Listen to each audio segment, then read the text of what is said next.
Okay. 42 minutes past the hour here. On any given day, there are more than 40,000 men, women, and children in New York City's homeless shelter population. Feeding them comes at a great cost and a great effort. Private donations of surplus food by houses of worship and organizations around the city have been commonplace. That is, until now, those donations are being turned away. Critics say New York City Mayor Michael Bloomberg's administration is taking the term food police to new depths. Jeff Steyer, director of the National Center for Public Policy, joins us to talk about this. Thanks for being with us this morning. We appreciate it.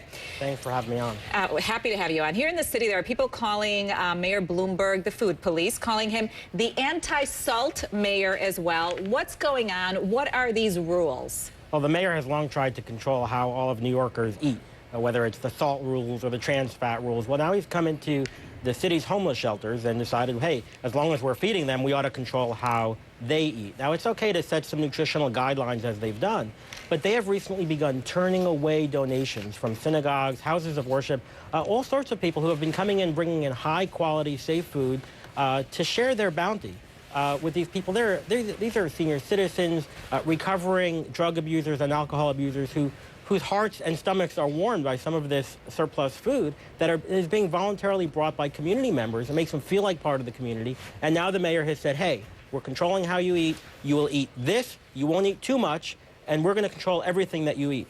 So you wrote about this in the New York Post. Do you know specifically what types of food are being turned away? Is it all food or just foods that perhaps are not good for you? Well, that's interesting, and I was curious how that happened. Now, I had heard originally that only certain types of food were being accepted. So I called the city. I spoke to the commissioner of the Department of Homeless Services, and he actually told me, no, we do not accept any food whatsoever, no matter how nutritional it is. Now, the city is now defending itself and saying, oh, well, there are food safety concerns. And food safety is a very legitimate issue. But that's always been an issue and always been a concern. And it's kind of interesting that they're using food safety as a defense for this policy, yet they've only started enforcing this policy shortly after their new nutritional guidelines went into effect. So nutrition is all about balance and being reasonable. I think the mayor has lost his sense of that here. Do you have any idea what the impact has been to the homeless shelters? Is there a tangible number? Sure. The homeless in New York City are not starving. I'll be fair to the mayor. They're not starving. They're getting their nutritional needs met. But, I mean, how many of us are only occasionally you want a treat. And I've talked with people who have donated food to the homeless and who have now seen that food being turned away. I call them beneficiaries. The mayor might call them victims. And they're disappointed. This was a highlight. This was not everyday food coming, but this was a special treat that really warmed them up. So they were quite appreciative of the donations that came in. Now they're quite disappointed. And interestingly, the Department of Homeless Services commissioner told me last week that, you know, they don't really need the food because we're giving them enough food. Well, isn't that a valid point? It's not like they're not being fed. Well, they are not. That is true. They are not starving. But the city wants to control everything they eat calorically, how much sugar, how much fat, how much fiber, and they even have recommended condiments, which ketchups they prefer. And an occasional treat, like we should all enjoy, learning how to have some nutritional balance, includes an enjoyable treat every once in a while, but not the way this mayor sees it. All right, in all fairness to the mayor, and I know you mentioned this earlier, but I want to put this up. It's a statement Sure. that they've released because it says here, because of all sorts of safety reasons, we just have a policy, it is my understanding, of not taking donations. And I understand that you're trying to come up with a way to work around this. How so?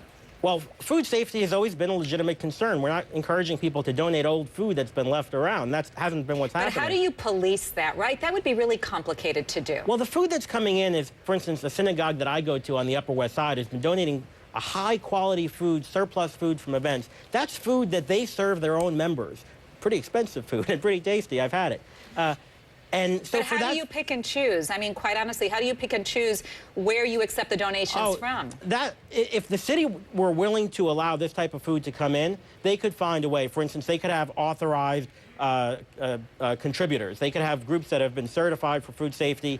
This is about this new institution of the policy. They used to not enforce this if this were a long-standing policy. Now they're enforcing it only not because of food safety, but because of their nutritional concerns. So and I Jeff, don't. I'm running out of time here, but I just very quickly, because I asked you this question and I don't think you've answered it, is how are you trying to get around this? Well, we would love more New Yorkers to come in and make donations of healthy, safe food and see what happens. See if the mayor continues turning this food away. I think if synagogues come in, if houses of worship come in and serve the same food they're serving to their constituents and to their members, I think the mayor might realize it's a bad idea. All right, Jeff Steyer, Director, National Center for Public Policy. Thank you so much for joining us this morning. Thanks for having me on.